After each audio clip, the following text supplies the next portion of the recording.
to us, it's so slow that we don't think anything's happening. We walk by a tree, we're like, it's a tree, it doesn't move. But when you watch it in super speed up motion, it's amazing to see this tree like, move like an animal, basically. It's crazy. So that's macros. There you go. So there's the image, and that's macros. Macros move so slowly that people don't understand the effect of the macro. They just can't. Their time dilation doesn't fit what's happening with the speed of macro. So the macro I care about, that I feel is affecting the market, continues to affect the market tremendously, is the mismatch of labor. And we talked about that. We've had the chart that shows how many states still pay, and I'll show you here. Do it again, in case anybody didn't see it, I'm sorry, in case, what was it, Ed? Yes, in case Ed didn't see it. My only viewer. So in case Ed didn't see it, we're going to talk about, we have that in chat too. We have 400 people on the chat watching it and looking at it. We can read and measure and see how many people are in chat, and they paid for it. They paid for this service. And if 10 people talking a day, it's a lot. It's crazy.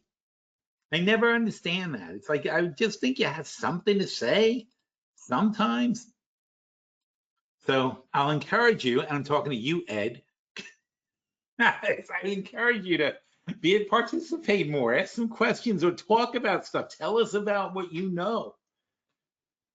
Tell me that you saw something in the news or you read something that's interesting, or something. You never know what's going to move the market. But on the macro, I know what's going to move the market. So what we were going to talk about was minimum wage by state 2023. Oh, how nice. I love Google. That's the best thing Google ever invented, is it figures out what you're probably asking and already has the answers, because it's like you're not original at all. 85,000 people have already asked me this question. Different ways to look at it. You can look at where minimum wages are rising. Automatic annual increases based on inflation, blah, blah, blah, blah. Most people are red. Oh, I see. The automatic based on inflation. So most people are in a permanent cycle of raising wages based on inflation. The blue states are going 13 to 14 or 12 to whatever. Oh, or actually, I'm sorry, Florida, 11 to 12 they think is plenty. Although, frankly, every fast food place around here says starting salaries are like 13 to 15 and management salaries are like 17. I'm talking fast food management. So you can't hire people for those prices. They're not real. They cannot find workers. And DeSantis totally kicked out the immigrants, and the farmers are freaking out. Like, they have enough people to do stuff.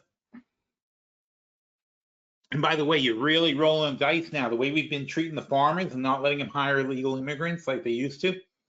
The drought that's going to hit the world, like in bands and waves of drought, it's going to be like the Great Depression. It's going to be like Dust Bowl. It's like, we don't have the water to irrigate the land. It's either going to be, if it doesn't rain, we're going to have destroyed crops. It's going to be very bad.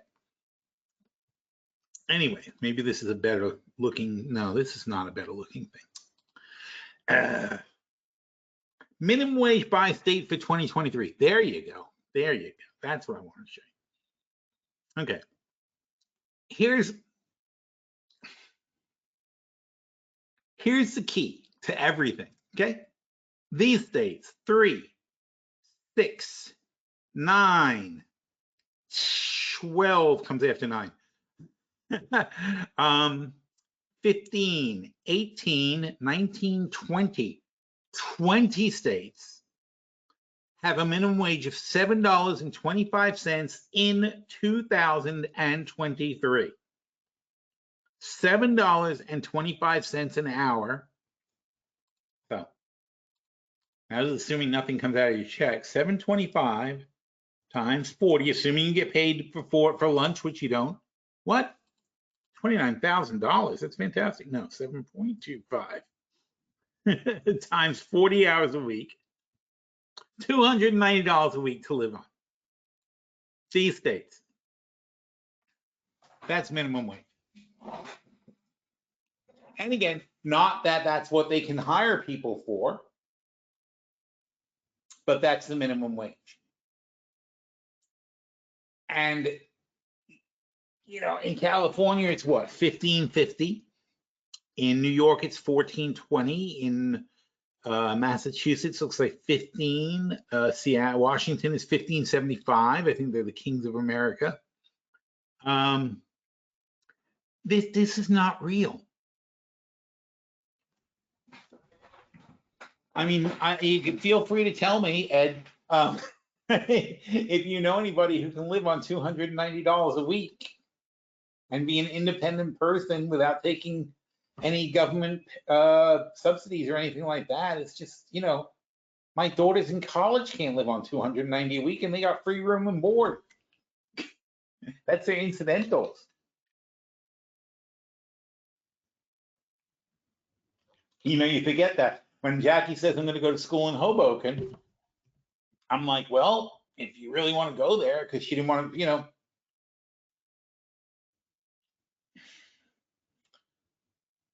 I moved pretty much like every couple of years for, you know, for whatever reasons. You know, my parents got divorced when I was 7. And then my mom and stepfather had a couple of houses and they went bankrupt and they had a couple of more houses trying to rebuild things. So that was a mess. And before 7, I moved a couple of times. So I always moved. I finally settled down when I was it's junior high school. I started living in this house in junior high school. I was about 14 years old. That was the final place where we stopped before I went to college. So before 14, though, I had about 7 homes and pretty evenly spaced out. Almost every 2 years, I had a different house. So I didn't mind it, but everybody who I tell that to is like, "Oh, that's so horrible." I'm like, I don't know. I got a lot of friends. It's like I go somewhere new and make friends, and then I have those friends, and I add some more friends. I never felt it like it was a bad thing, although I can't honestly remember ever thinking like, oh no, I don't want to move. I mean, my parents would just be like, we're moving. And I'm like, oh, okay, it'll be fun to see what this new place is like. To this day, I'm an explorer. I mean, I like to, unfortunately, COVID and 9/11 screwed that up, but my life of travel before this, if you drop me off, like if I had business meetings in a certain city in the world, like, you know, like Lima or something like that, I would take an extra few days and walk around and go see what there is in the city, outside, take a trip. You know, I mean, I just like to explore and look around places. I like new things. Anyway, so my wife is one of those people who thought it was horrible, that who thinks it's tragic that I had moved so much, because she lived in basically 2 places her whole life. And, you know, so when we had the kids, we had a house before they were even born. And they lived in the same house until they went to college.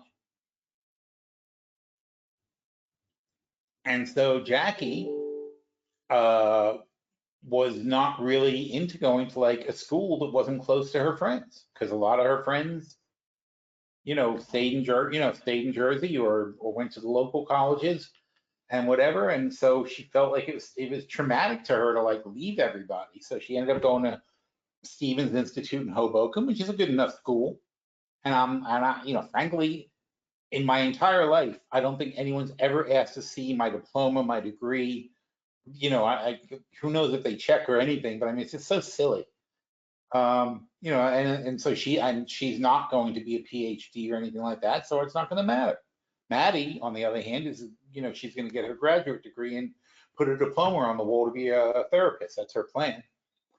And it's a different situation. But Jackie is going to graduate college and go into business, and basically no one's ever going to care what she did.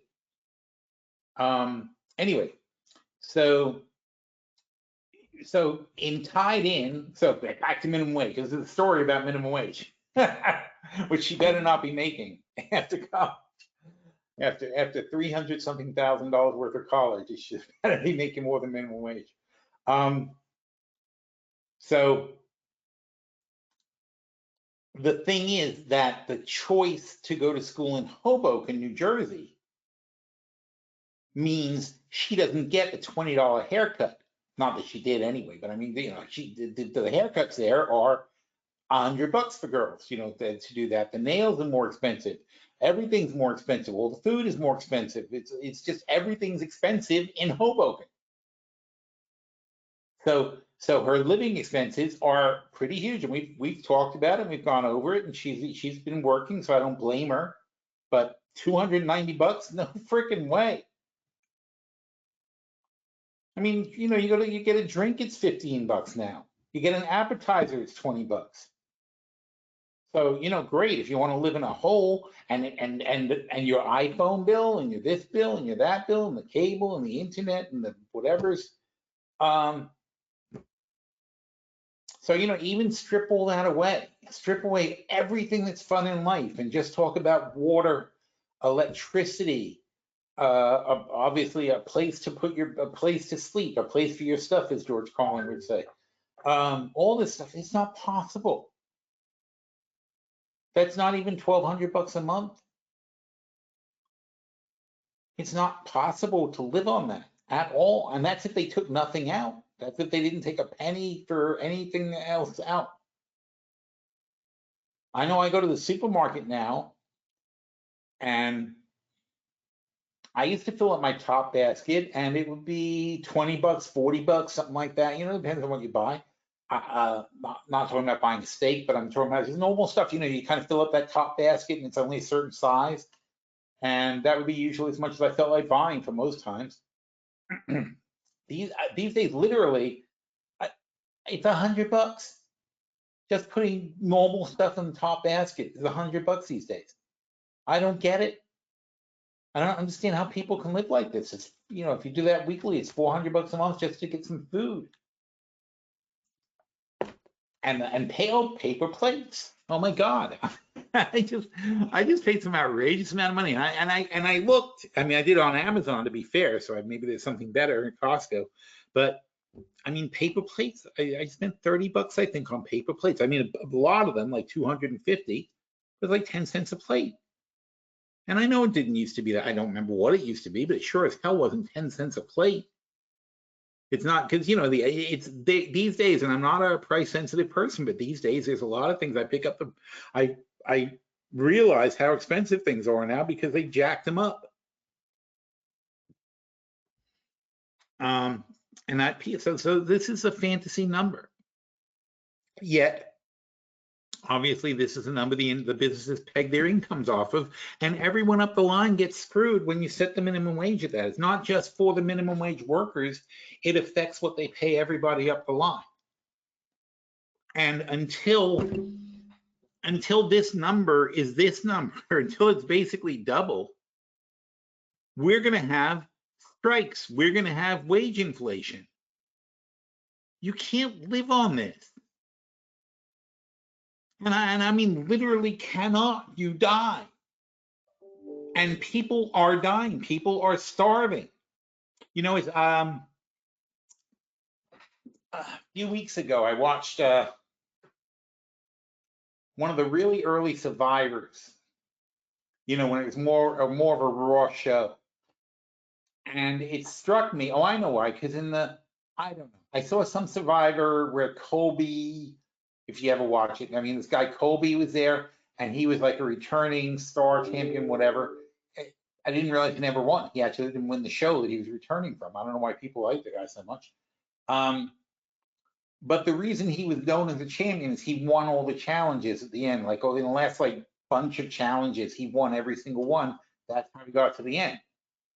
But the reason it happened is because they had some calamities at the camp, and they really got wiped out. Like the rain flooded away their stuff, and they had to rebuild. They didn't have the fishing gear, and they had a little bit of rice left, and they were just basically living off of like a half a cup of rice a day, for weeks. And They were cranky and they were tired. And the thing that happened to Colby is he won this challenge, which was a food challenge. That then gave him energy for the next challenge, and that was another food challenge. I swear they set it up so this guy would win. But anyway, so circumstances allowed him to triumph over these people who just weren't getting enough food. They had no energy. They couldn't function. They couldn't think. They couldn't apply for a job. They can't go, oh, where's your cleaning budget for your clothes in this thing? Where's your suits? How are you going to get your shirt pressed? So on and so forth. You know, it's like, this is just ridiculous. And the answer is, of course, oh, you iron the shirt yourself. It's like, well, it takes me an hour a week of ironing that I don't have. You know, you have other things to do besides just work and then prepare for work. And that's what your life is when you're into this kind of thing. And you can see it's almost like a cancer in the middle of the country. And if you're only paying people this kind of level, subsistence living, then how are they buying stuff? And that's why what you're seeing in America and all over the world, but especially in America, you're seeing companies like Disney that have now, this used to be their customer base. And they have now jettisoned these people and they cater to these people, these guys and these guys and these guys. This is their customers, and not even them, but the people in the top of the cream of the crop, top 1%. But the thing is, and Disney's very logical about it. Disney's like, our park can only hold 20 million people a year. Okay? The top 1% of 8 billion people is 80 million people. So there are 80 million people and their families, of course. There are 80 million people because when you're in the top 1%, you can take your whole extended family, whether they're actually rich or not, right? They don't have to be in the 1%. Like, you know, I've taken my family on a cruise ship with like 20 people, having 4 or 5 cabins. And we had a big family cruise, but none of them could afford it. I was the only one who could afford it. So Disney's the same kind of thing, right? You do go for a family vacation, you bring a bunch of your family and whatever. So Disney ran the numbers, talked to their guests, saw what people saw, and they said, hey, you know what? We'd make a lot more money if we stopped letting poor people in the park. So they jacked up their ticket prices, they jacked up the hotel prices, and they catered to the top 1%. And they put in these luxury features like just walk on through the ride, blah, blah, blah.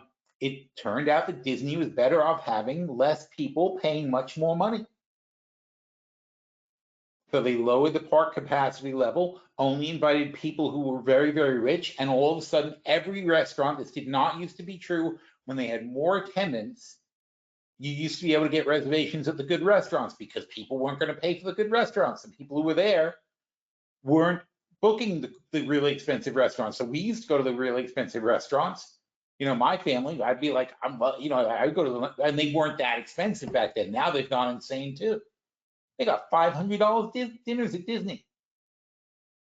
You know, God bless them, they're getting the money, but it's like, and they're booked solid, and you can't even get them.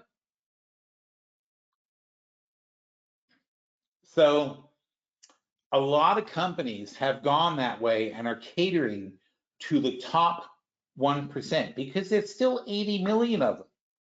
1% of 8 billion is 80 million people who are so rich that it's hard to fathom how wealthy they are.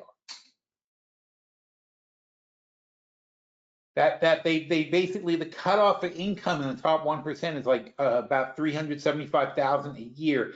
Income, wealth, it's millions. You know, it's probably 10, it's probably in the 10 to 15 million. That is a minimum entry requirement. 10 or 15 million dollars minimum entry in the top 1%. The top 0.1%, the top 8 million people in the world is 10 times richer than those people are. So, and when you get to that level of wealth, especially the 0.1%, the 8 million richest people in the world, Money's, you know, their minimum net worth is like $100 million. Their minimum income is $3, $4, $5 million a year. And they don't care what the price of the park ticket at Disney is. They don't care what the plane ride is. They don't care what the hotel is. It's meaningless. Even if it's $1,000 a night, it's meaningless. And that's why you're starting to see this. That's why when you go into these hotels, I was just in, where was I? Naples. That's right, I was in Naples. So I was in Naples last month, 2 months ago, whenever it was. So whenever I canceled the webinar, I'm meeting in Naples.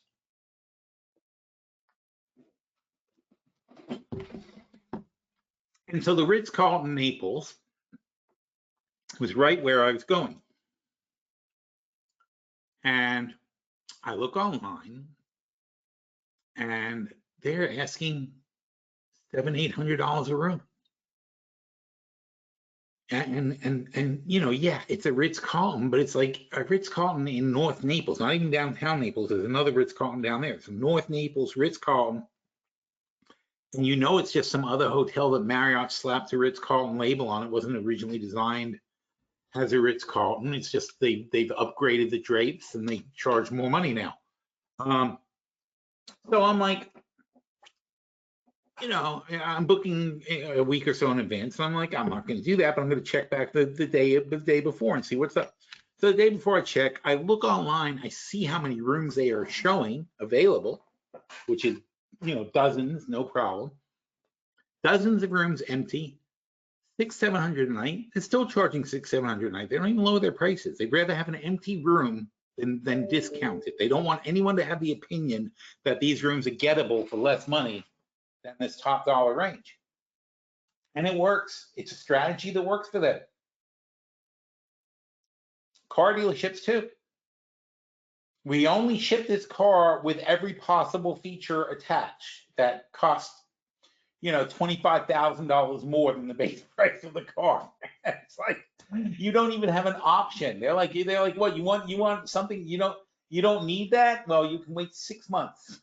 And maybe we'll see if we can find you something that doesn't have a navigation system. Oh God, do I hate. So ridiculous to have a car navigation system when you've got a perfectly good one on your phone, and they charge a fortune for those. Anyway, but macros, back to macros. This is a macro. Think of this macro as cancer that is not going away. And until we cure this cancer, we are not going to have a healthy economy. We are always going to have surges of inflation because eventually people get sick of this crap and revolt. Like UPS workers are going on strike right now. Like the writers in Hollywood, and they get, I mean, relative, they get $15.50 an hour. They get obviously a lot more, but it's all the scale matters. Okay, you know, you're not going to get a $200,000 writer salary that you get in Hollywood if you're in Nashville. You could write the same script and do the same work every day and whatever. You are not going to get no 200,000 bucks. You're going to get half of that. You're going to get the $100,000 writing gig. And so you either leave to go to Los Angeles where it's 10 times more expensive for everything, like Jackie. You either go somewhere where everything is expensive to get a salary, or you stay put in Nashville and enjoy your life, because 100,000 in Nashville is good money. But why is it good money? Because you're working in a slave state. You're working with people you're working in a state that pays people $290 a week. That's why you live like a freaking king on $100,000. You can buy those people because those people only cost you $1,200 a month. You can do whatever you want with them. That's slavery. Just because you pay someone doesn't mean it's not slavery. No medical, no dental, blah, blah, blah. You know, and look, these guys aren't even $10. They're $875, $995, $99. Couldn't pay $10, huh? You couldn't give them $10. You had to say $995 like you're in a freaking discount store. You bastards. It's sad. Anyway, so macro. So this is what I keep talking about, because as long as you see red on this map in 20 freaking states don't pay you more than $7.25 an hour minimum wage. 20 states in America, not in Thailand, not in Vietnam. This is America. So there's going to be periods of blowback. There's going to be strikes. And when Hollywood caves into the writers, now the actors might go on strike too. So there may be no entertainment, like for, remember we had this once, it's happened before, and they pushed, like, the whole season got canceled basically, and nothing, there were just no new shows other than reality shows. That's where reality shows came from. Reality shows came from, including Survivor, in fact, reality shows came from the last writer's strike. That's what started the reality boom. They were like, well, we don't have scripts, so let's do this show. Here's a show with no script. Let's just like tape whatever housewives say in Atlanta or whatever. Or stick people on island and just film them talking and then cut it and then edit it. There's not an editor's strike, there's a writer's strike. So that strike, then UPS has a strike, and if it's successful, it'll spread. And as that spreads, here's the other thing that's happening. As that spreads and UPS guys get a raise and the writers get a raise, all of a sudden people who are in these states are going, what's this union thing? What's this union thing I'm hearing about? How does that work? Collective bargaining? What? Workers' rights? So, we've been overly capitalistic. We've really screwed these people. And that's what happened back in the what was it, the 40s, the 50s, the on the waterfront days, right? People started striking. People got back and from the war, and they started being like, we're not going to take this shit anymore. Look what happened. Look what happened in the Great Depression. These people that were working they were living day to day, and all of a sudden everything shut down, which just happened with COVID. But now more so than ever, and you got to understand, like, how can these people possibly live? How can they save? How can they buy a car? How can they buy anything? How can they buy a suit to go get an interview at a real job? They can barely afford a phone. You go for a job interview, you got to have a phone, you got to have an address, you got to have a shirt and tie and a jacket that looks okay.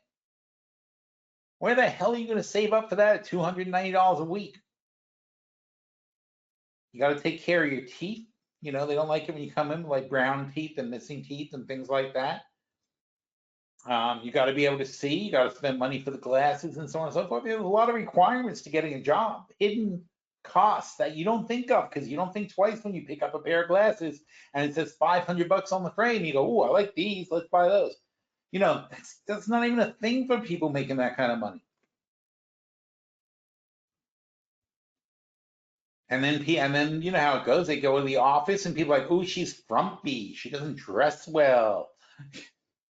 What's wrong with this guy? He only has 2 suits.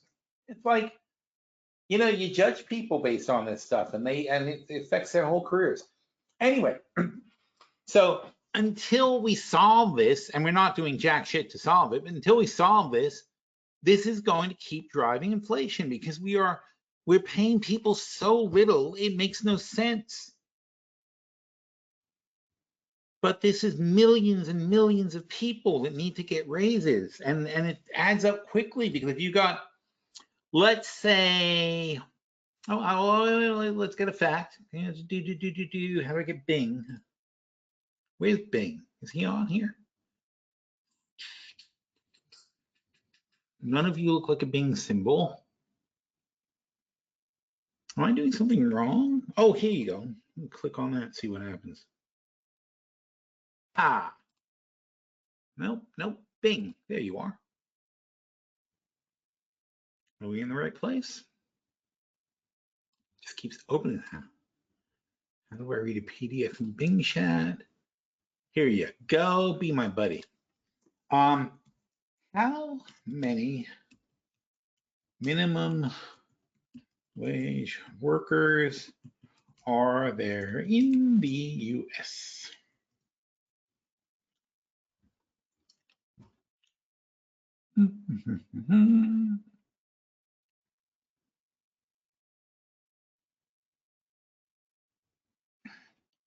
$76 million. Holy shit.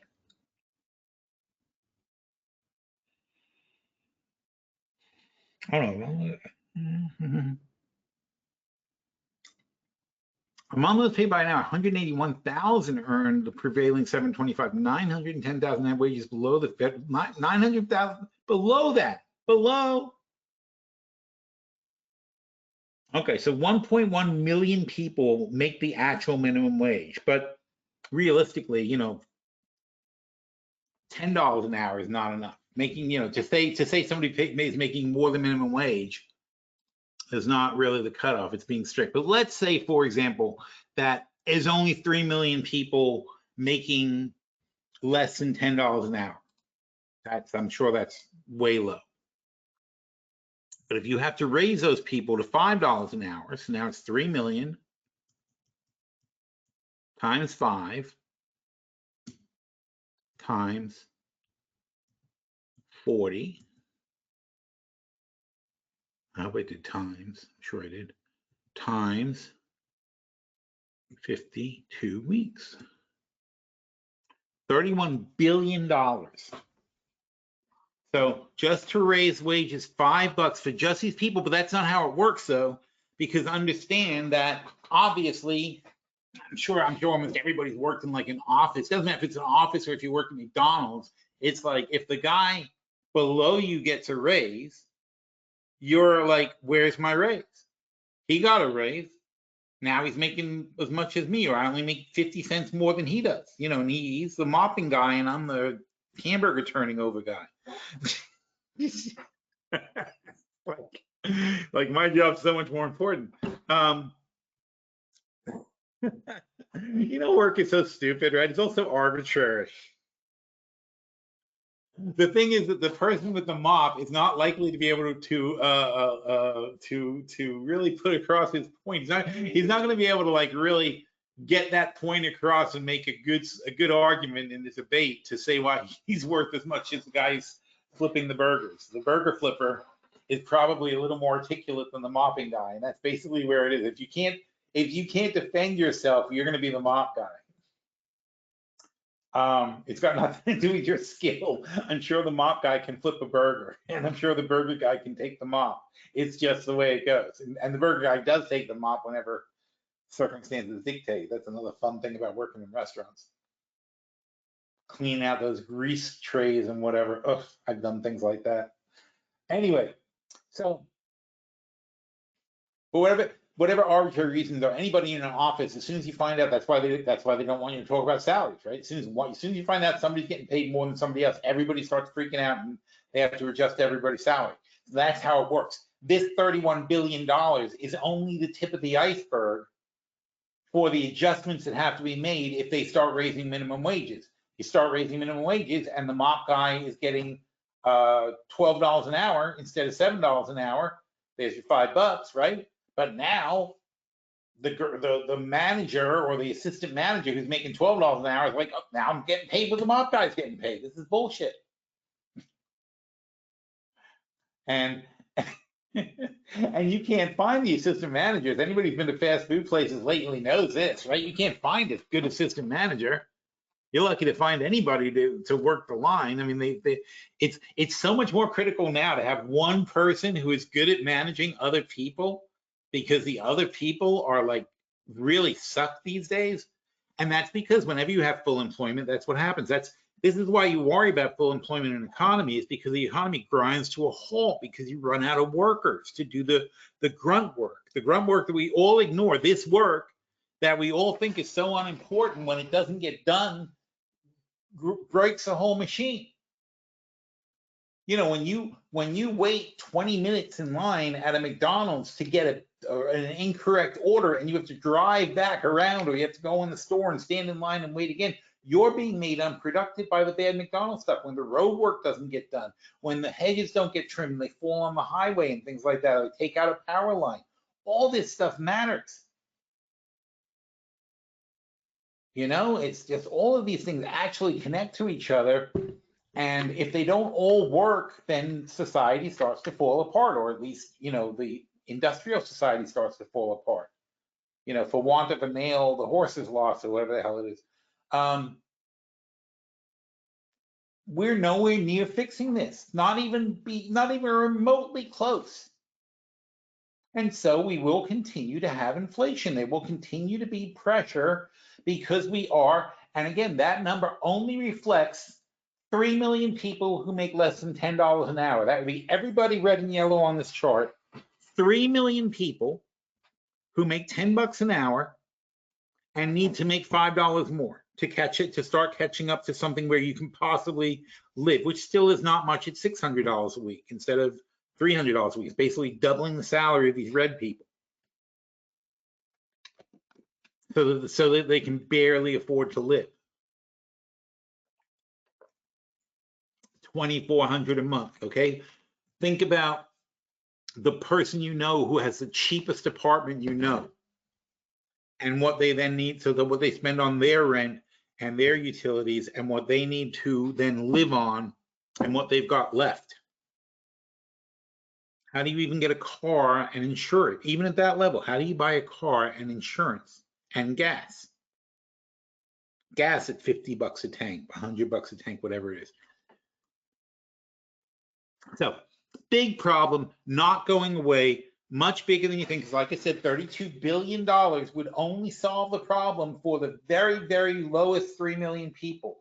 The 30 million people above them, the rest of the state, so not the mop guy, we're talking about 3 million mop guys. And then what about everybody else who works at McDonald's? That's the other 10 times that you've got to fix also. They also need raises, because they're not middle class. Nobody's middle class at $15 an hour. That's bare minimum to survive. You can't just keep paying people bare minimum and declare record corporate profits. It's not how it works. So macros, those are the macros that we need to pay attention to. And until we do that, I mean, the markets are going to be volatile. Corporate profits are going to be volatile. There's going to be strikes. There's going to be labor issues. We're going to see a rise of unions, and all this stuff is slow. Okay. Here. See if I go. See, I don't even think about it. I kind of like, I'm so reflexive now between which chat I'm going to use for what question, because I already know which one's going to give me a better answer.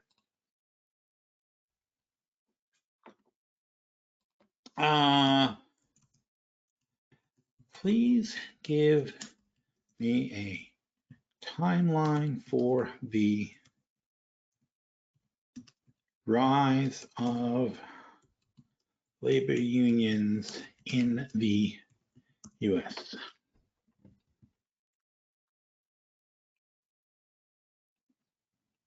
Okay, Merchants 1874, Commonwealth decision. Oh, labor unions are legal and have a right to strike. 1842. So that's when we founded 1776. It took 70 years for them to figure out that it was okay to strike. 1860, National Labor Union is the first national federation in the United States, advocating for an 8-hour. Calm down. So 1866, first national federation advocated, didn't have it yet, but they advocated for an 8-hour workday. That's in 1866. There's 100 years gone in America. 1877, Great Railroad Strike occurs. Strike spreads across several states. This is what happens, right? But look at this. 1877, 1842, so 35 years before you have the right to strike, 1877, you finally have a major national strike. It takes decades for this stuff to play out, not years, and certainly not months and quarters. These are very slow burning issues, but I'm telling you, this is clear to me as night and day. I predicted all this stuff years and years ago that this is what was going to happen. In fact, I'll tell you exactly when I predicted it. In 2010, I did my year ahead look in 2010, and I said, this is the future, because based on what had happened previously with the collapse in 2008, I said, this is the issue we're not addressing, and it's going to come back to haunt us.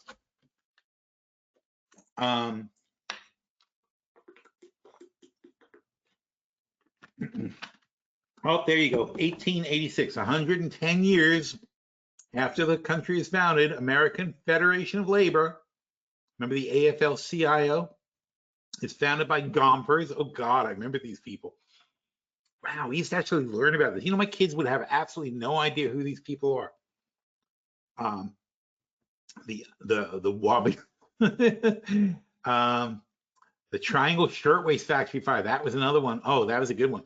Not a good one, but you know, yeah, this factory in New York City burned down. And again, you guys probably know this name. My kids have no idea what this is. They don't teach anything about, God forbid you teach children about labor law and labor practices and striking and oh God, I'd probably arrest the teachers in most states. So yeah, they have fire, they have bad conditions, so on and so forth. So that galvanizes, now remember, galvanizes the labor movement. This is after 42, 1911, 69 years after they declare that labor unions are legal and have the right to strike. That's what it takes. It takes people dying in a factory fire to get people really starting to march. Then the Labor Relations Act passed, guarantees workers the right to organize, guarantees the right to organize. Before that, they could organize, but then they would get the shit beaten out of them by the cops and the factory people and whatever. Then the United Auto Workers successful. That was a big one, obviously, and they used to go on strike all the time. In 55 is when you finally got to the AFL-CIO, right? But what happened here? They killed Hoffer. So they buried him in the Meadowlands because that's what you call blowback. Okay, you get too big, too powerful, and they kill you. Then we had the Civil Rights Act, which provides that really doesn't count. Then 1995, the AFL-CIO. I mean, by here it's dead. Actually, what happened by 70 something, whenever Reagan fired all the air traffic controllers, that was the end of unions. That was the final death blow to the unions, is that the President of the United States just signs an edict and says all air traffic controllers are fired and their emergency being replaced by the military until we can train new ones. You know, and so what the message was that nobody's safe. That the United States was willing to risk the safety of its flying citizens in order to make a point and say you can't go. And the NFL had strikes and baseball had strikes and blah, blah, blah. It's all ancient history, though. You hardly even remember this happened because it's dead. 40 years dead, these kind of things. You don't strike anymore. They had the whole communist witch hunt in between all this crap to root these people out. God, you know, talking about labor laws and workers' rights, that's commie talk. We don't allow that. But that's what I mean by slow. So, you know, when you look at this chart and you're like, well, I don't see any effect yet. Well, of course you don't see an effect yet. It took 100 years for this to play out.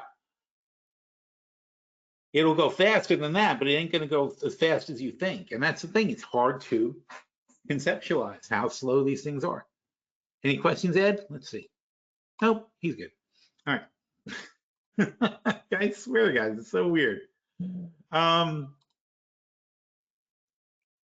Holiday weeks, man. I should have just taken the whole week off. Really could have gone on a boat and done something. So let's talk about this portfolio. Because as unexciting as it is, this portfolio in month 10 is up 40%. Or 37% anyway, 37% in 10 months. Every month, 3.7%. Not compounding. And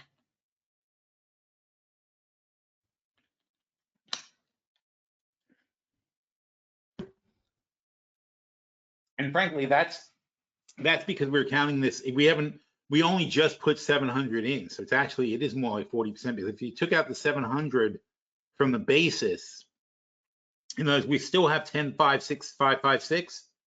Oh, no, we don't. That's confusing. All right. Yeah, the 10, 5, 5, 6 includes the new $700 for this week, this month. But the math would be better if you didn't include that 700 in the base. It would make a bigger difference. But anyway, it doesn't matter. It's just it's a number. But the point is, it's doing very well. I mean, we were 9,000 last month. Now it's 10, 5, 14. I mean, we're investing 700 a month. Think about that. We're investing 700 a month, right? This thing is spitting out $1,400 in a month. It's spitting out twice as much money as we're putting in already. And again, this was not the plan. This is way, way, way beyond the curve of what was expected, but it happened. And all we're doing every month, we put in another $700. We find another few things to invest in. Now, 10 months in, and you can look every single month, 1, 2, 3, whatever.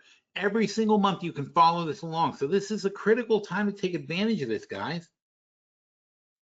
You want to know how to construct a portfolio, and this doesn't have to be 700 a month. It could be 7,000 a month. It could be 70,000 a month. It could be 700,000 a month, 7 million a month. It doesn't matter. The principle is the same.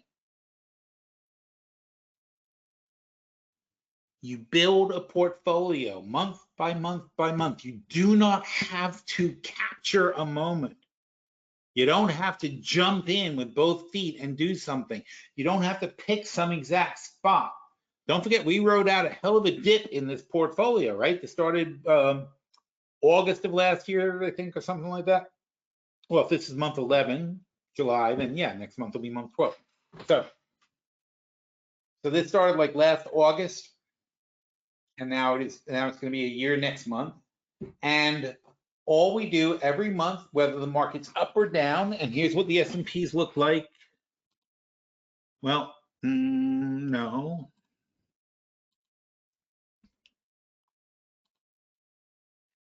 There you go. Here's the S&P since last year. We put some money in August, right?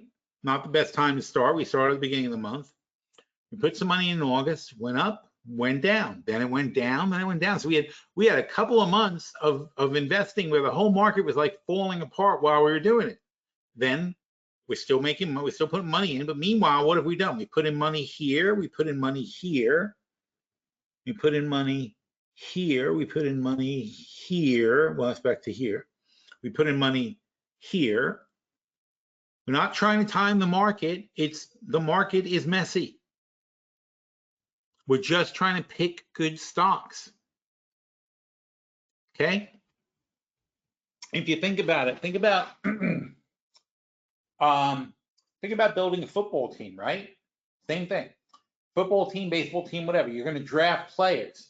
When do you draft your players? Everyone drafts them at the same time. You don't grab them out of college. You don't with basketball. Basketball can see the guy playing on a college court and like, hey, you come here. Here's a check. Quit school. Yeah, most of the other sports don't really do that. But anyway, so football, especially football, is very nice about waiting until you graduate. And when you graduate in your graduation year, they have a draft. They look at all the graduates and all the guys that play football, and they say, okay, we're going to pick these people and decide who's going to be on the team. They don't randomly grab people. They don't whatever. And it's not dictated by any specific thing. It's whoever graduates this year in May or whatever, or May, June, whatever, they're going to have a football draft. They're going to pick all the drafts during the summer, and then those people are going to go to training camp in the fall, and half of them will get kicked out of training camp because they don't work out. It's amazing how many really, really great college players they just can't cut it in the pros for whatever reason. Big fish, little pond kind of thing for some people, but it's also the psychological. It's the pressure. It's a lot of these people have that, like Jackie. A lot of these people have never been far from home in their whole lives. They don't. It's weird to get ripped out of your home You know, like you're a star at your high school, you go to college in state on a scholarship, right? You play at your college, you're a gigantic hero. You get drafted by the Jets. And this is what the Jets don't realize also. They don't take this stuff into account, and they need to. And not just the Jets, but any big city team. But you get drafted by somebody like the Jets, and all of a sudden you're leaving Alabama for the first time in your life. You got to live in New York City where everything costs a fortune, and you're making some good money, but you know, expensive apartment, expensive thing. They all overspend. They don't do financial counseling for the players that they should. You know, and then God forbid you're on the hook for all this stuff and you get injured, and all of a sudden now you got a lease, you got a car, you got all this crap you got to pay off. You know, they're bankrupt in 5 minutes if they don't play out. It's not necessarily a good thing to get drafted by an expensive city team. You start piling on the debts, you start needing money, that puts pressure on you. All of a sudden you got stresses you've never had. Again, these are kids coming out of college who haven't dealt with any of this crap before. So, but the point is, the main point about this, as far as stocks goes, you don't have to time everything, okay? You just pick it when you're ready to pick something, and you pick the best thing that you see in front of you when it's time to pick something. You know, you can't, you just have to accept the fact that it's not necessary to jump in and play every time you see a play.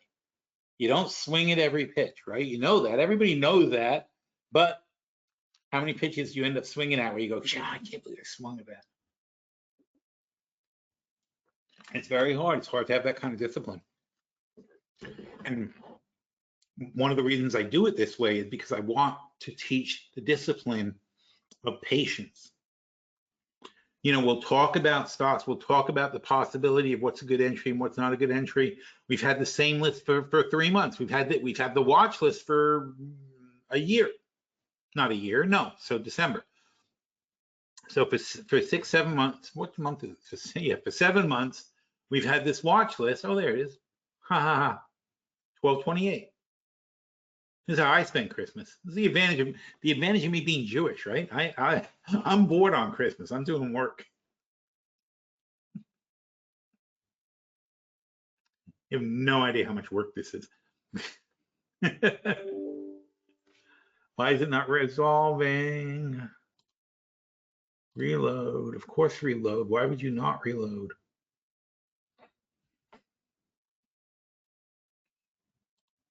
So my watch list for 2023, there's a lot of stocks here. I don't know if it's 100, but it's a huge amount of stocks. There are 6,000 stocks. Looked at most of them. And these were the survivors. And we did this last week, so I'm not even going to do it again.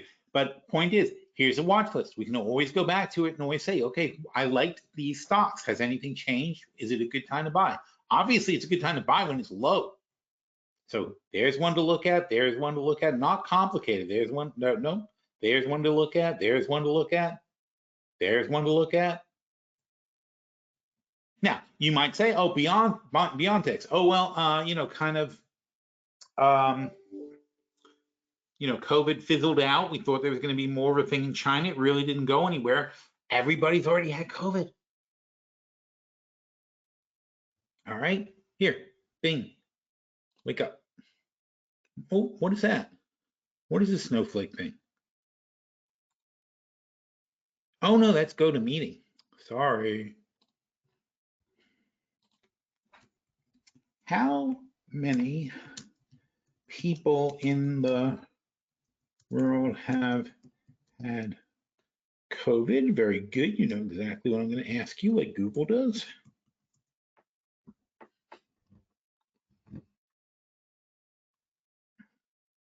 If they could get rid of this slowness thing, it would be great. There's been 1 billion people who had COVID, is what it says, and that's probably underestimated greatly because so many people didn't report. 6, 7 million people dead. That they do know. 107 million people, 1/3 of all the people in this country have had COVID. 1 million people, 1.16 million people dead. We're the #1 country. So figure this is more normal. France, 40 million cases. Germany, 38 million cases. So not us 1/3, more like 10% of the population. Not India. India is actually very good compared to their population. But France, Germany, about 10% of their populations. Oh, no. Wait, France doesn't have 400 million people. How population of France and Germany? Put a question there. Should be able to figure out what I mean.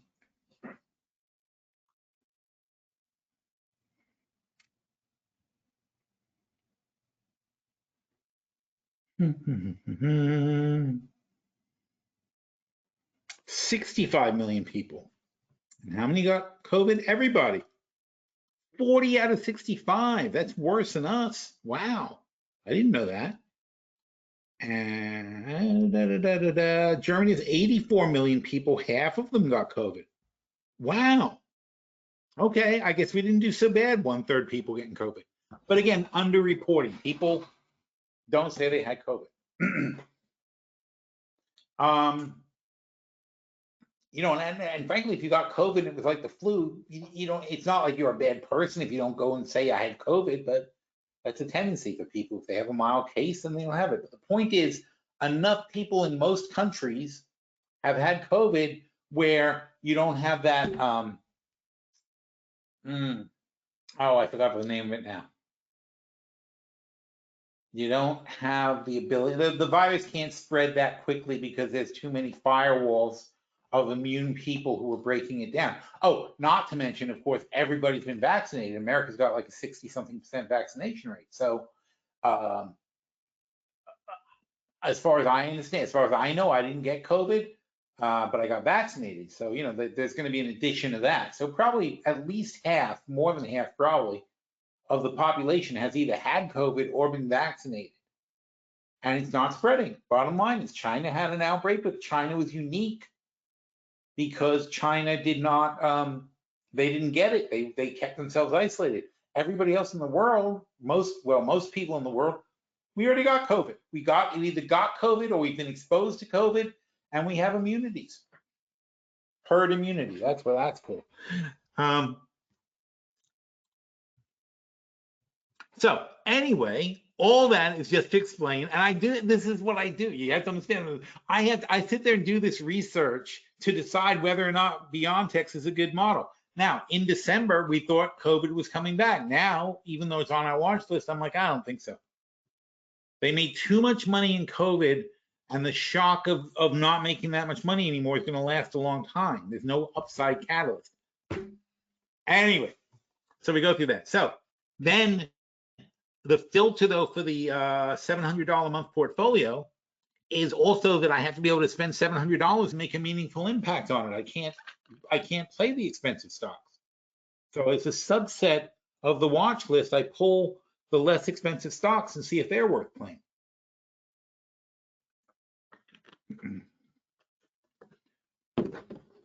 So we end up with these stocks. They do quite well on the whole. It's been good.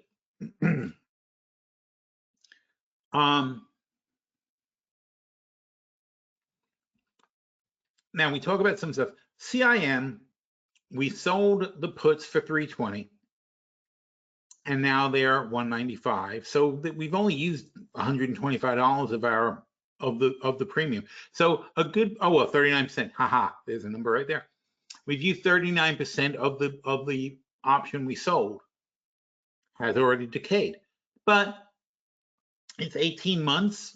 It took us 6 months to make 39%, and it's going to take us 18 more months to make 60% if all goes well. It's marginal. It's almost to the point where I would cash it out. If that was 50%, I'd probably cash it out. Because if I made 50% of my money and I have 2/3 of my time left, what's the point? And that's what we're starting to do. We're starting to go through these things and say, is there a point to still having this? Future fuel, we just started this. It's a little spread, but I didn't make a good point of this, I think, before. The idea of future fuel, it's a November 750 call. There's only 135 days to November. We only just took this on 6/14, so there was 160 days out of 320, so half the year. So for 6 months, we sold $2, and that would be net $9.50, right? If we sold these 750s for $2, that's net $9.50. There, and we bought them for $9.10, so there was 40 cents a premium in this thing, only 40 cents a premium. But you know what? 40 cents a premium, if you do that 5 times, you're taking $2 off the price of the stock. And this is a 6-month sell. So in 2.5 years, we'll take $2 off of 9, which is 25% basically, or 20, whatever it is, 20 something percent of the stock. Even if it's 40 cents at a time. And again, this is like that same macro concept, right? Slowly, despacito. It's slow and it doesn't feel like much, but it adds up over time. And so many of these little things we do in the portfolio matter, because you've got to be conscious of the fact that every little improvement you make now magnifies itself over time drastically. Now, NYCB. Off to a good start. We're up $711. We're up 99.5% from what we invested at the beginning. Oh, 714. It was 714. We made 711. And we have $375 left to gain on the spread. It's a spread. We can't make more than the spread. It was a very successful spread. We did, what is that, like $800 or $700? $700. 1566 minus 852. So we put in well, it said that, didn't it? We put in $714, all right, and we've made $711. And the spread is defined. It's $3 times 6 is $1,800 spread. We cannot make more than $1,800 minus 714. 1,800 minus 714 is 1086, and we've already made 711. So we have 375 left to go. Let's see if I did the math right. Up. There you are. Yes, 375 left to go. So, but the problem is we're tying up 28 minus 13, right? It's like $1,500, 14, whatever. So this is $1,400. When we started, we only tied up $714. And we were tying up $714 to make 1,000. That was our upside. The same 18, right? So we were going to make 1,000 with $700. Now we have $1,400 trying to make 300 over the next 18 months. It doesn't matter. Well, in this portfolio case, it doesn't matter if it's even a sure thing. And certainly no bank is a sure thing. What matters is, can I find something more profitable to do with my $1,400? And if the answer is yes, can I make more than 20% in 18 months with $1,400? Yes, I can. 100% confident in that. 100% confident that we can do better than that. And I prove it down below. But the point is that you have to consciously look at this all the time. That's what you got to look at in your portfolio. Am I making the best use of that? Just like any good gardener is going to say, am I making the best use of my space? You know how gardeners change up, and especially people who grow food, like people who grow food. My cousin's wife, she is the best. She makes this. She has these incredible gardens, and the half of the stuff they eat comes from her. She goes out and picks food and makes it, and it's wonderful. She's like I don't think she's a vegan. She's something. She's vegetarian-ish. She eats fish. I guess that's a pescatarian or something. But anyway, whatever she is, she eats a lot of vegetables. But I freaking love going over there because she cooks amazing food with like stuff. She picks it off the garden. In the afternoon, I come over, she's like taking her stuff out. She's like, "Oh, look what's gonna be for dinner." I'm like, "Oh, excellent." Like all right off the vine, right out of the ground, whatever. But anyway, anyway, so what I learned from her is, or I watch her, I say, "Oh, she does what I do." It's the same kind of thing that you do with you have to do with positions. She looks at her stuff. She figures out what's going well, what isn't going well, what she's getting good yields on, what's coming up good, and trial and error. She has the most productive stuff in her garden. She puts the really productive things there, and she gets the best results. And she gets a tremendous. It's amazing how much food she gets. She used to live in LA. Now they're in Connecticut. She's got tons of space. She used to live in LA. It was a fairly small garden, yet they ate every single day from the garden. There was huge yield out of it. So anyway, so we decide to shut this down, take the $1,400 and put it to better use. It's now being wasted. It wasn't being wasted when it was $700 trying to make $1,800. That's not wasteful at all. That's making more than 200% on your money. But now we made whatever we made. I'm sorry. Now we made $700. We made 100% on our $700 already. We can only make, even off the original, we can only make 50% more. It's not going to go any higher. We can only make that much more money. It's not worth it. So we take our $1,400 and we go. Doesn't matter if I love the position. Now, if you have a much larger portfolio, which this will become eventually, this is going to become $1 million portfolio, and probably, much, much sooner than you think. But just because we start off, just because when you have a big portfolio and you've got $500,000 of cash in your portfolio, like we like to have, we like to be about half cash in our portfolios. And by the way, how much cash? In this portfolio, not that much because it's very small. So we have only 25% cash basically. Although now we're moving to more cash, so we're going to have a much bigger amount. We're going to have more like this will be like $5,000. So we're going back to half cash, and that's after we spend some money today. But anyway, so if you have $500,000 in cash, and you say, should I shut down this position and not take the last? How much is it? Going on table, blah, blah, blah, 375. So do I not take that 375? Why do I shut it down? I don't need the $1,400. It doesn't do me any good. I have $500,000 in cash. So even if it was some small early position at that point, it would be a different logic, because I would say, I don't need this money. If I cash it, it's just going to be in cash and not making any money. At least this way it makes $400. Better than cash. I don't want my cash sitting idle if I can avoid it, but I do want my cash to be a cushion if I need it. So it's a little bit of both. But so for a position like that, but still I'm going to say, could I do something with $100,000 of my $500,000 that would make more sense than zero? There's always going to be an opportunity cost, and there's always going to be a cost to tie up your fund. So the decision I'm making here is because we don't have much money. We only had, when we started, $2,600 in cash, and we're using $1,000 in margin. And that's very easy to see because we only have like 2 short puts. I don't know where they are.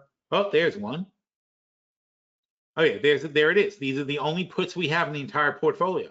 We sold these 2 puts. They're using $1,000 worth of margin. Although not really, they're using 1,000 less than 195, because if we, that's net credit on it. So were you, but anyway, I'm counting that the portfolio is counting it because non-margin portfolio counts it as $1,000 in margin against the fact that we have to buy two $5 puts, $205 puts.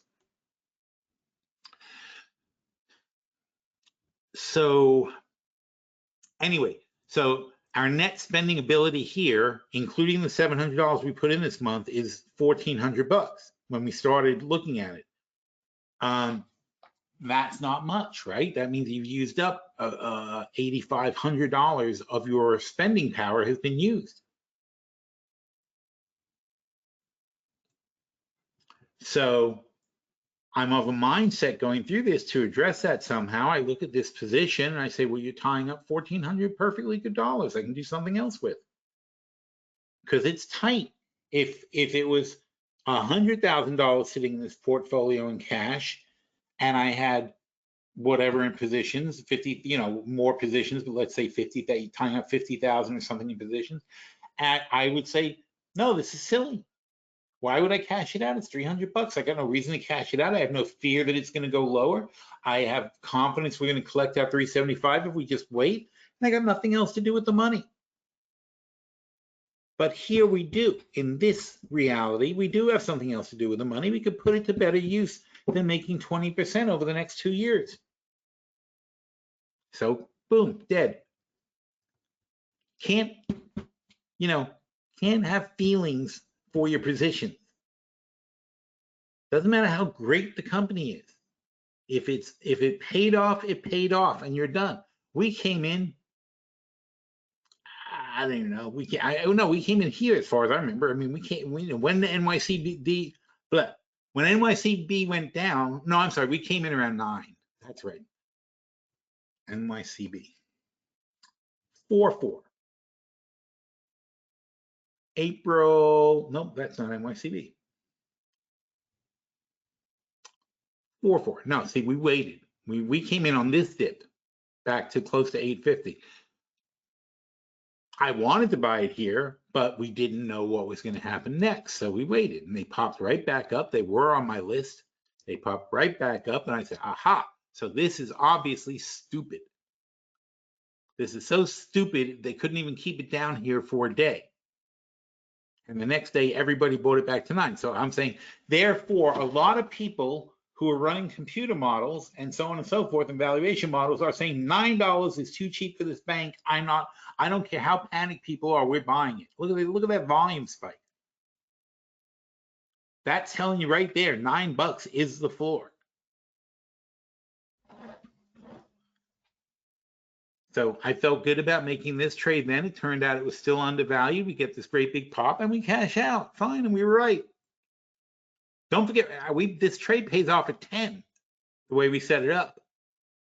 And it's at 11, but we have to wait 18 more months to collect all the rest of the money. It's not worth it because we can do something better.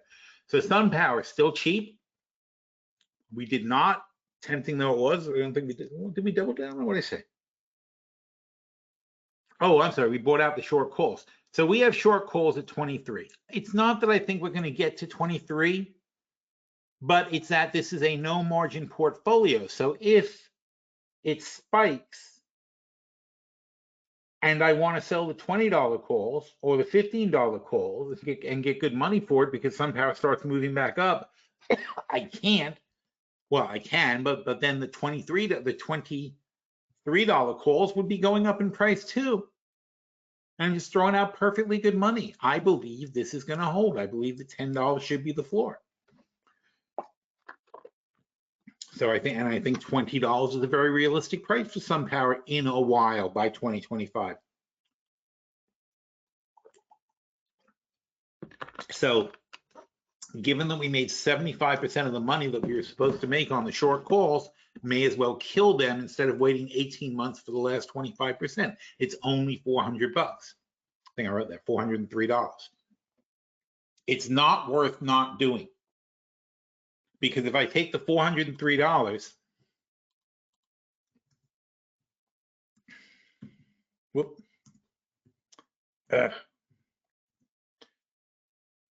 so we take the $400. Here's what I'm doing. I'm making $22 a month. the $23 short calls, right? I'm making $22 a month. This amount, what's left on them, divided by 18, how many months are left? I'm making $22 a month for 18 months. If I'm wrong and it goes lower next month, then I've made a $22 mistake. I could have made $22 more dollars, maybe $25 more dollars if it goes much lower. I didn't make much of a mistake. If it goes higher, I'm immediately a big winner. If it's flat, also a $22 mistake. But my mistake is basically limited to about $22 a month. And I'm willing to risk $50, $60, $70 to give it a chance to come back up. Because if it goes up, I have a huge jackpot. I'm going to sell these calls, not these calls, sorry, I'm going to sell the 20 calls for more than I bought back the 23s for. I'm going to have a net positive. I don't really think we're going to go above 20. I'm going to be thrilled if we get to 20.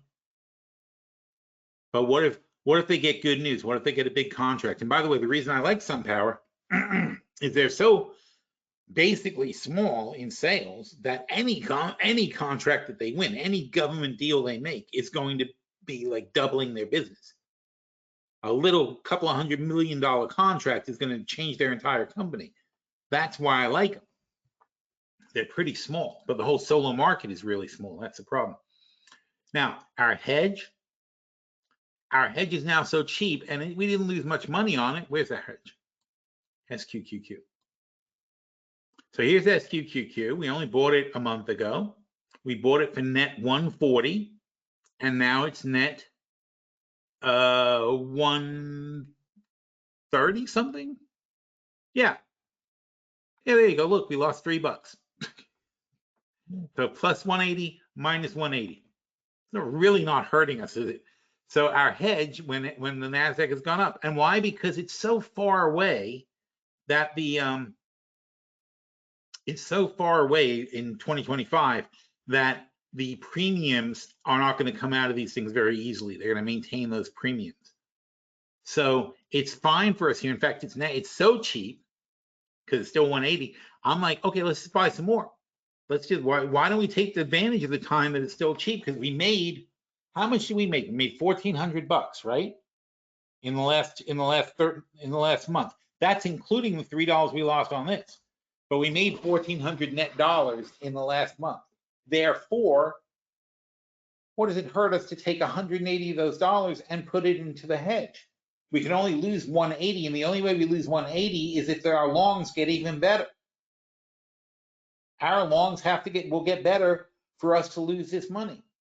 But if it goes down, we've got $820 of protection added by spending the 180. And then if we're doing that, we have it on two now. We have two hedges, two options, and that's going to be what I say, 820. So it's going to be $1,640, $1,640 if the Nasdaq drops 20%. That's how much protection is now on this portfolio. So I feel good about that. We probably should have gone to 3, but that's okay. That's okay because this market doesn't really go down, does it? No, wait, famous last words. Oh, that's not good. What happened, Dow? How now, down Dow? Okay, so that's the hedge. UNG, they had a little bit of a setback today. It's reflected right there. Okay, but here it's a $900 spread at 318. We make $600 if it goes up, and we have 18 months to see nat gas go up, and it only has to go to 8. It's 7 now. I think that's not a crazy trade. Babar, the problem with Babar is it is the Bank of Argentina. That's what Babar is, and Argentina's getting worse and worse politically. It's starting to kind of unravel. They've got 100% inflation. I already, when we bought the stock, I said, I don't mind 100% inflation. Imagine what that's like for a bank lending at 100% inflation. They got to be making money somewhere. So that was the logic there. This bank has an actually very, very good position overall, but the government is unraveling. And you don't know what the hell is going to happen to the banks if the government falls apart. So we're done. Okay, and it's just changed. I like them. I thought they were a great play. I was right. I picked them, don't forget, I picked them in December when they were down here, and now they're 100% up. But it's just too risky for the portfolio. I don't want to take any losses in this portfolio if I can avoid it. IVZ we just took last month. It hasn't gone anywhere, but it's got $1,000, 200% left to gain. If it goes up to what? I don't remember. Z, it is the 15-17 spread. And I know they look so boring, right? It's at 17. We took the 15 now. Granted, we took this last month, so it was at 16. But we took the 15-17 spread when it was 16. We paid $492 on a $1,500 spread with 1,000 upside, 200% upside. We were $750 in the money when we took the trade. This is what we can do in a no margin, teeny tiny little account. It's not that hard. It's just discipline. We look for things like almost sure things. It's based on valuation.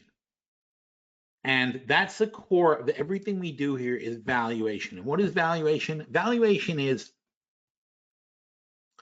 these are not just lines on a paper. They are the value of the company. And the value of the company has something to do, especially at the bottom, not so much at the top, but at the bottom. The value of the company ultimately becomes a price point at which it becomes attractive to a competitor to buy them out. It's too cheap. If you tell me, here's a good example. If somebody comes up to you and says, I will pay you, no, you will pay me after you pay me. Okay, so if somebody says, you will pay me $1 million for one of my children, you're going to say, no, I'm not going to buy your children. That's out of the question. It's not a thing I would ever do. And the guy comes back to you like a day later, like, I bought 500,000. Like, no, I don't buy children. Comes back a day later, 50,000. You're like, absolutely not. This is going to report you to the police or whatever. And a couple of days later, he's like, okay, $50. Your child, keep it. It's like, illegal, moral, whatever. You're like, $50, I can buy a kid. It's like, you start thinking about it. You're like, wow, for $50, I can get a lot of crap done. Little child labor there. That's what this is like, though. It's like, there are people looking at these companies who have the ability to buy them. And they're looking at what the company can do. And yeah, of course, at $30, they're your competitor that you try to put out of business. But then when you start putting them out of business and they get to $16, you're like, wow, $16. That's whatever the number is. I don't know if I wrote it down up there. No, I didn't. But let's say $16 is $1 billion instead of $2 billion. And you're like, wow, for $1 billion, I've got a $10 billion company. I can expand my company 20% if I had their people and their materials and their factories and their sales division and so on and so forth. I had all the crap they had. They're not using it right, but I would take it on as if you're doing a mass hiring, right? And you're getting all the skilled labor and you're getting all the effort they put into finding locations and doing this and that. If they didn't do a terrible job, it's like if McDonald's puts Burger King out of business and buys them. It's like McDonald's may operate better than Burger King does, but still worth something to McDonald's. Even Subway would be worth something to McDonald's. Not much, but being Subway, but they'd be worth something. So the point is, like Burger King has a similar operation. They've got similar techniques, so on and so forth. McDonald's could pretty easily convert the Burger King stores to McDonald's stores and keep the staff, keep most of the equipment, everything, so on and so forth. It's a huge bargain. And the locations, they've already got the locations. It's a lot of work. It's years and years of work that they could save. that's worth something to them. I used to do M&A consulting. This is what you do. You say, how much is it really worth? Can I build it myself? Always have to say that. Is it cheaper to build it or buy it? If it's cheaper to buy it, you buy it. If it's cheaper to build it, you build it. You just run the numbers both ways. And that means there's a certain point at which the number is too low. So for me, it's like ice. Okay, water will get to a lower and lower and lower temperature until it hits 32, and then it no longer goes any lower. Water freezes at 32 degrees, and if you lower the temperature in the freezer to 100 below zero, yeah, the ice will become colder, but it won't change. It no longer is going to change. It's still going to be frozen at that level or lower. Doesn't matter what that lower level is. What matters is you're going to have ice anywhere below this line. It's going to be ice. You doesn't matter what you do to it. It's still ice. So that's what happens to stocks. Okay, they have a value, and they're going to go down to a value, and at a certain point, there's a value, and it doesn't matter what you say it is. It doesn't matter what the sentiment is. This is always sentiment. This is pictures show you the sentiment. They don't show you the value. And so if the value is $16 and the sentiment is $14, the sentiment is wrong, and I can buy. I can buy with conviction. Because to me, the value is more real than the picture. The picture is not the science. Now, SoFi, could I possibly love something more than SoFi? But again, same problem, okay? This was a 31.50 spread. It's at 35.40. It's at 35.40 because we're not fully covered. All right. So, oh, the Fed. I forgot about the Fed minutes. Any change in the market from that? No, not really. Not improving. So SoFi, we were only partially covered. That's what gave it such a big, we should have had a 30, whatever it was, gain, but it's more because we didn't cover everything. So I say, okay, what if I sold 4 of these? If I sell 4 of these, I get $2,400 back, right? And I take $2,400 out, but then I'm left with this spread. But the spread is only a 6 and 225 is what is 375, right? So it's only a 375 spread. Look, 3 and 750. It's 450 at most. So now I'm going to say, okay, I'm going to leave my 375 spread so I can make 75 more cents, 20% over the next 18 months, back to the first one, right? No, doesn't work. Wasting money. Therefore, kill the whole trade. There's nothing better I can do with it. So I'm better off just taking the cash off the table. And how much cash? Net a lot, right? Net $3,600. That's how these decisions get made, but you got to look at it from every angle and twist it and turn it like it's a Rubik's Cube and try to figure out like what's on each side so you can make a good decision. So as much as I love SoFi, oh, I'm sorry, but then I like it so much though we replaced it. So I feel really dumb if it goes to 15 and we took it out at this point because we could have made a lot more money on those uncovered calls. So I'm replacing them with 5 of the 10-15 spreads. Now 10's out of the money, but if the student loan thing goes well and SoFi takes off and everyone gets excited again, I think 15 is certainly not out of the question over the next 2 years. So we're buying this nice cheap spread that costs $525, but that'll pay $2,500 if SoFi really takes off.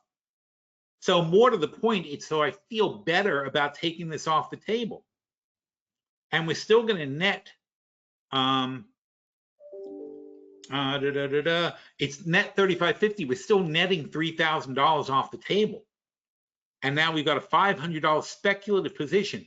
Would I have taken a speculative position before we made 40% in the first year? No way, not a chance. Inappropriate for this portfolio. But is it an appropriate risk for a portfolio that's already up 40% when I'm taking $3,000 off a position instead of $3,500? Sure, it's fine. because I have a realistic, not likely, but a realistic upside of another $2,000 with just playing with the house money.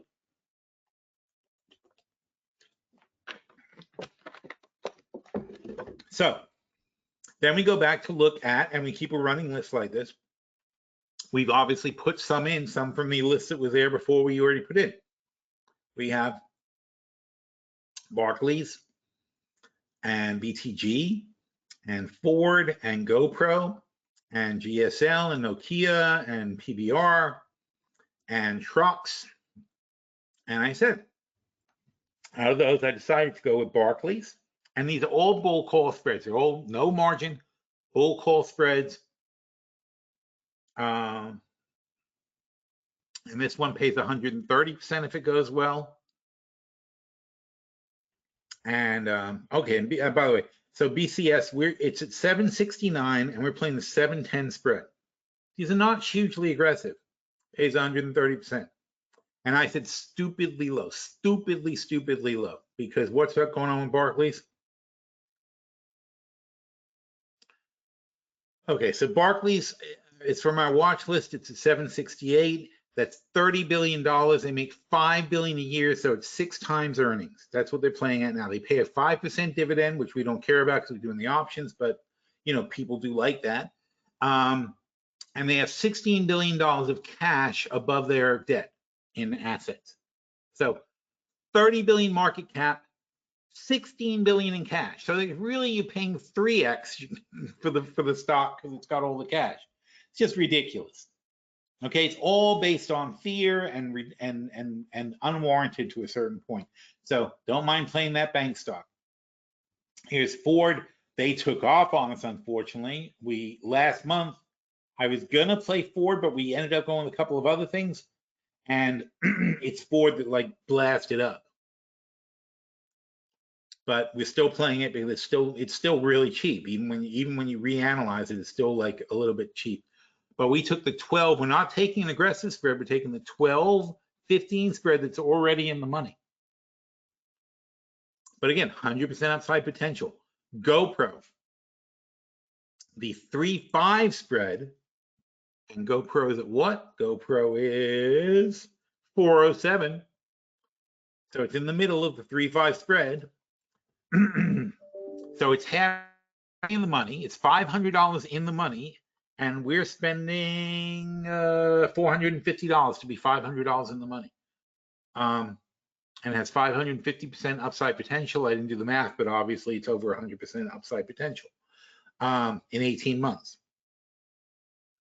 And Trucks. Oh, and by the way, what do we have experience now? Well, we're seeing that we made 40% overall in 12 months. So now we're looking at plays at 100% plus over the next 18 months. That would still be an accelerating pace of revenue if this works out.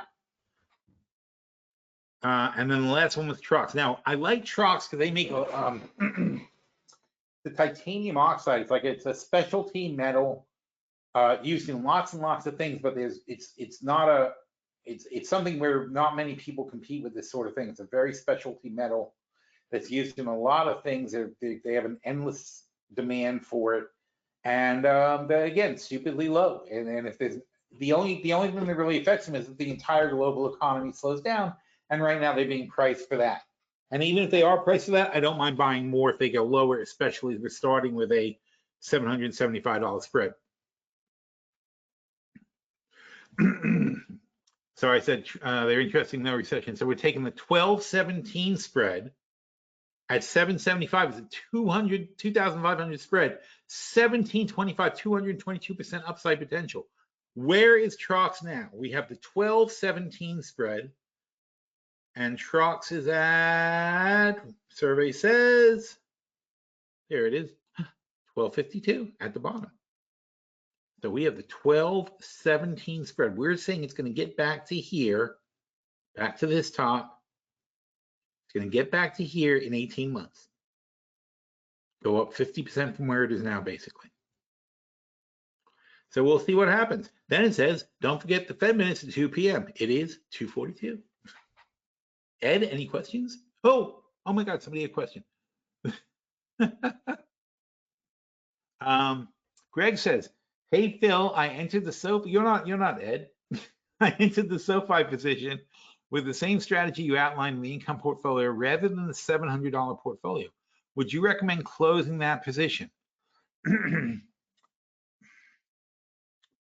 All right, Greg, we should talk about this more in chat because it's kind of complicated because it depends what you're really saying. But because I'm going to go to the Fed soon, and then I got to end this webinar in like 15 minutes.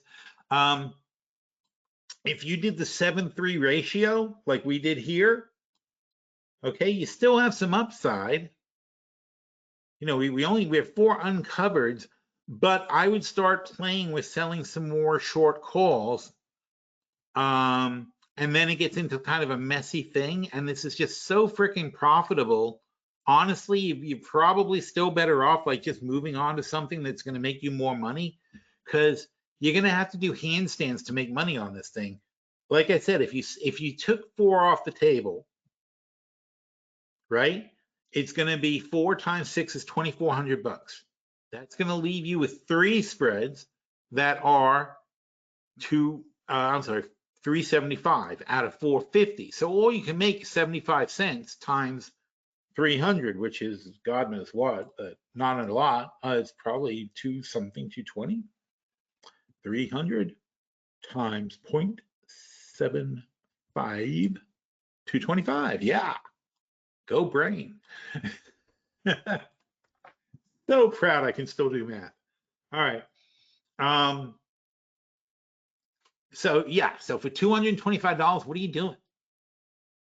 Right? I mean, don't you have something better to do with $3,500 here than make $225? It doesn't make any sense. So you have to really convolute yourself to make a position. Now, don't forget, I did take that other aggressive position, but that's, again, it's so I won't have any regret. I know myself. I know that I will never enjoy this trade, even though I made $3,000 something on it in not many months, whatever the number is, doesn't matter.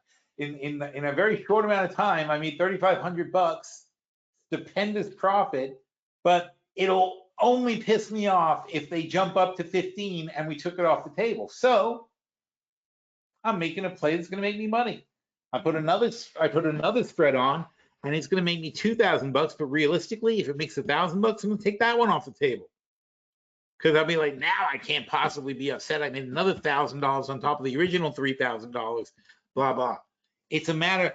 I know me. I know my mentality, and I know that it would gnaw at me if I just took it off and closed it. It would bother the crap out of me. And that, in fact, is why Coinbase, speaking of things that are coming back, that's why Coinbase is now in our long-term portfolio. Oh, look, it's up on the chart too. Look at this shit. Look what it's doing. Last time we looked at the, oh, it's in the long-term portfolio. Last time we did a review, it was down here, like 55. It popped up to 70. Exactly for why I said, though, they're the last surviving exchange. Not the last, but they're one of the last surviving exchanges. The other ones went bust. They couldn't take the pressure. I knew Coinbase, most important, not the money. It's not that they have all the lawyers, but they do. They have a lot of money. They have a lot of lawyers. They can fight the SEC. It's not just that, though. It's that they did everything the SEC asked them to do, because they did a serious filing in the US. They didn't file in some foreign country or do any bullshit. They said, we are going to abide by US law, and we're going to ask every step of the way with the SEC, are we allowed to do this? Are we allowed to do that? And they've got every letter and every correspondence, and they did nothing wrong. And that's what's happening now. People are starting to look at this and say, the SEC has nothing on these guys. They're suing them, but they got nothing.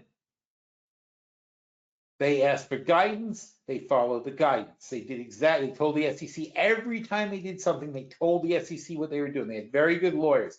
They said to them, this is how you build a defense before they even bother you, because they went under the assumption they were going to get bothered. And I knew that, and that was in fact my premise when we went into that. I said, these are going to be the last guys standing in the Bitcoin space. And now they're getting more and more fixed. And also they have a backup plan, which they just developed to say, you know what, if the SEC screws us over, we will be in the Bahamas in 5 minutes. We are ready to flip and be in a Cayman, Bahamas, whatever, where they have better laws. El Salvador, for that matter, where Bitcoin is legal currency. What do you care? What do you care where they are? They've got a reputation as a major exchange, so they can take that reputation where they want now. They don't have to be like the other one that went bust in the Bahamas. They don't have to be like those guys. BTX, was it? I think I'm confused. But they don't have to be like the Sam Blankman, whatever his thing. They don't have to do it incorrectly. They've done it correctly. Everybody knows that they have a good reputation. They know they're solid to trade with. Therefore, wherever they go, nobody's going to question whether or not they're a legitimate company. They're going to know they got chased out of America by the SEC, but you can still do business with them. So what?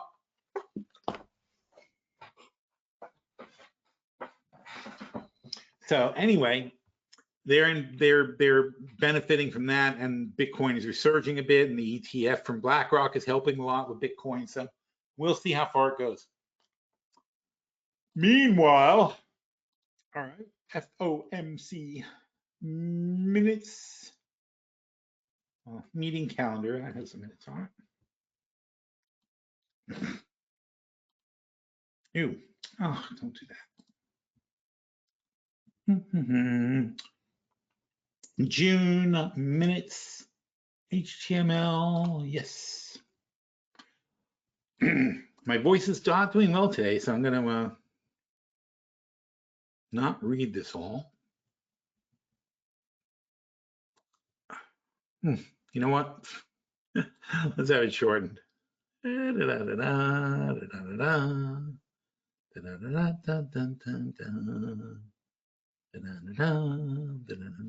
Seems like too much. Woo! What the frick is all that?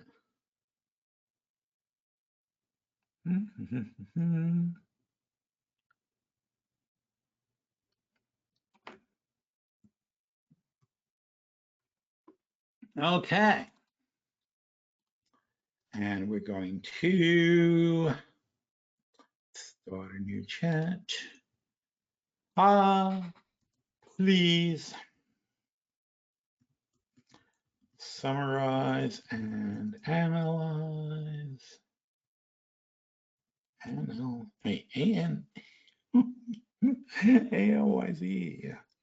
Please summarize and analyze. Keep in mind it is 2023. It is July. It is July 2023, and the rate is now 5 to 5.25%. Isn't that crazy? All right, anyway. Another one I get conversational with it. I'm like, isn't that crazy? Can you believe it? I do that at night, like when I'm talking to it at night. I'm like, yeah, like let's have a conversation about this. And he's like, what? Like, I've had him go to me, are you sure? I'm like, yeah, here, look. I give him like an authoritative article about it or something like that. And he's like, oh man. He doesn't say, oh man, but he's like, that is very surprising. It's like he woke up. Like if you tell him stuff like that, it's like he kind of woke up and was dreaming for 2 years, and all of a sudden it's like all new stuff is happening, and it's disturbing. All right, so I don't know if this is too long, but we'll see. Huh? That didn't work. What happened? Did I break it? Oh, there is an error.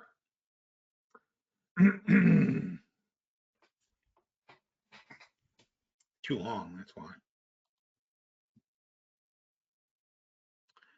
All right, so if it's too long, you have to figure out the halfway point. Staff economic outlook. I could probably cut a lot of stuff.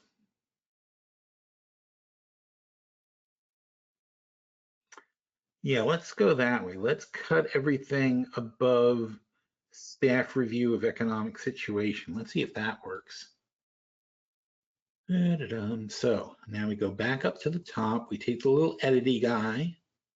Now we're editing. Now I got to find that place. There we go. I don't think this is going to be enough. Okay, I want to try it again. Regenerate response. Uh-oh. And, oh, so broken.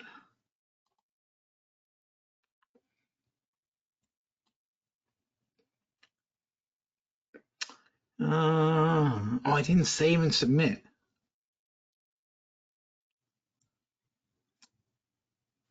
Did it make a second one or did it edit the first one? Oh. Save and submit.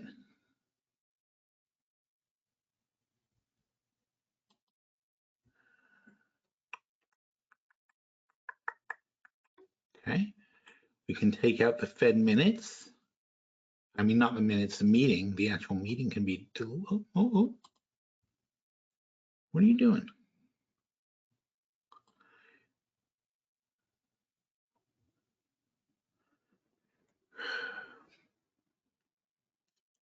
Okay. I can't edit it twice? Is that what you're telling me? The edit button's gone. How weird. I had no idea.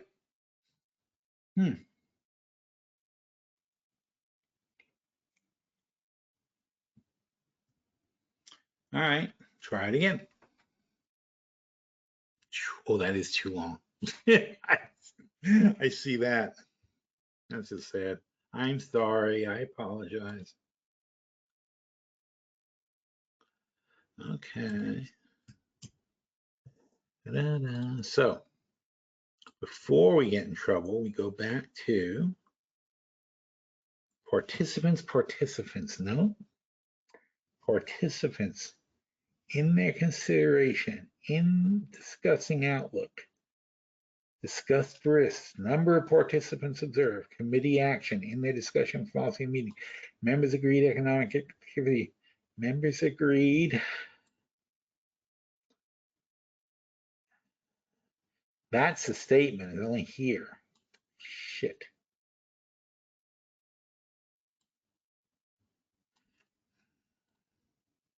All right, let's go with the cutting it in half. I'm looking for a header. Oh, now he's just being mean. Jesus Christ. A lot of words. Guess I could have read it by now.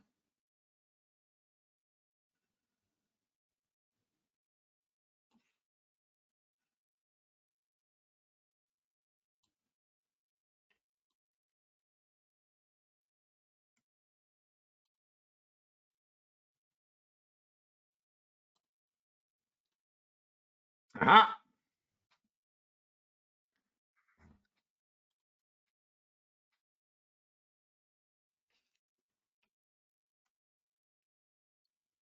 Real GDP was expanding at a modest pace. Second quarter, labor, blah, blah, blah, too fast. See, it's better than Bing, right?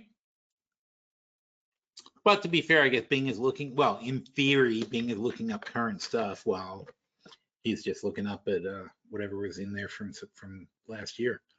Not last year, 2021, September 2021. All right. Real GDP was expanding at a modest pace.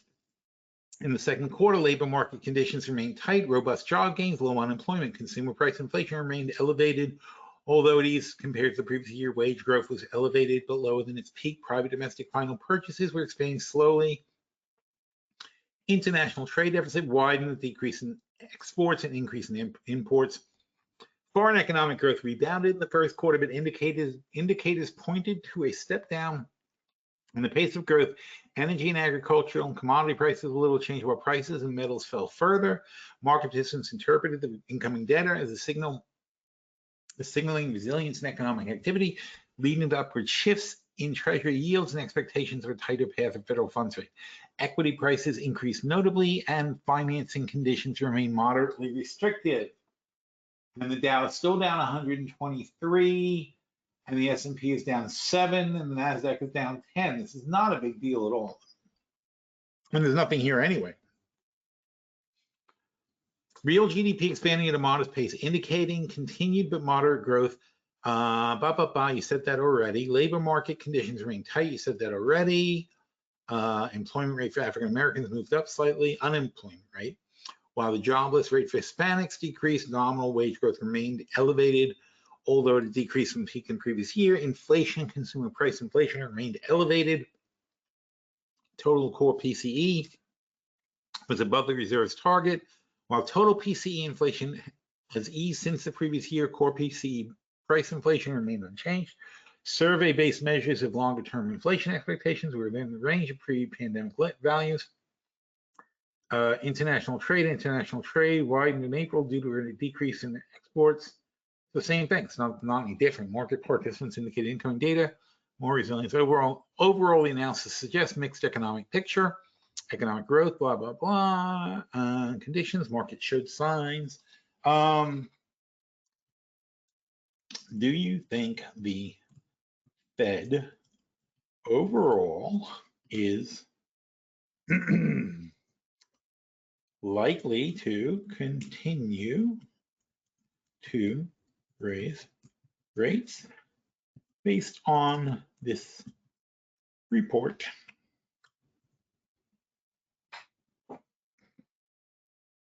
I'm gonna say, I don't know. I'm not that kind of machine.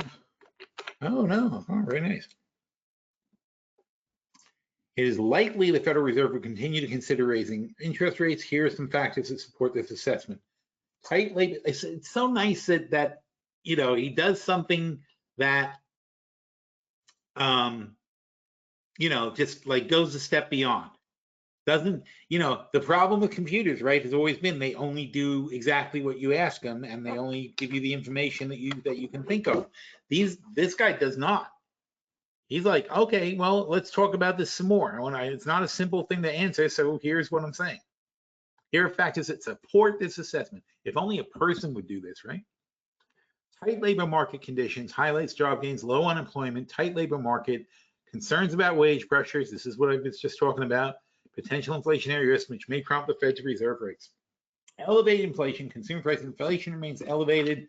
Total and core PCE above the Federal Reserve's target. Persistent inflationary pressures could prompt the Fed to consider further rate increases. Resilience in economic activity. Market participants interpreted incoming data signaling resilience in economic activity lead to the Fed's to reassess its stance on policy. The report mentions that the market participant viewed communications as pointing to tighter policy than expected, which could influence the Fed's decision to raise rates. And the expected path of the policy, quotes, moved up more noticeably, indicating the market participants anticipated higher rates in the future. Fed takes into account the expectations, and the upward shift may celebrate. The upward shift may celebrate. What the hell? Making the upward shift in rate expectations may influence. I don't know where I got that. To the central bank's thinking. However, it's important to note that this analysis is based solely on the provided report, which is how I like it to be, and the Fed's Reserve's decision-making process takes into account a wide range of economic indicators. The central bank closely monitors various factors, including inflation dynamics, employment trends. Now, think about it. These factors, inflation dynamics, still high. Employment trends, still labor shortage. Overall economic conditions, not weak, really. Not weak enough to worry that there's going to be a recession before making any policy adjustments. So there's no reason they wouldn't raise rates. The final decision on whether to raise rates will depend on the Fed's assessment of the overall economic picture and its goals of maintaining price stability and maximizing employment. So there you go. That's where we are. Oh, God. I don't know why my voice is shot. Probably too much partying this weekend. Anyway, so thank you, Ed, for showing up. Oh, FTX. Thanks, Greg. Thank you, Greg. So I have two people now. So sad. Now, these are just the talkers. Everybody else is just voyeurs. You know, we used to call the membership at PSW where you could view the chat, but you can't participate in the chat, which was very popular. It was called a voyeur membership. It was called originally a voyeur membership. And then people said, I don't like having a voyeur membership. It makes me feel creepy. And I'm like, it is kind of creepy, isn't it? I mean, you're just like watching the chat and never participate. But anyway, thank you guys who did participate. I appreciate it. Thank you everybody in the bleachers who came and silently observed. I appreciate that too. Much as I complain about it, but I like to have a dialogue of some sort, you know? Anyway, have a great week. It's nice and short. It's already Thursday. We're into Thursday already tomorrow, and then the week's over. That's the way they should all be. They should all be 3-day weeks, I think, from now on. All right, take care, everybody, and hope you enjoyed it. Thanks.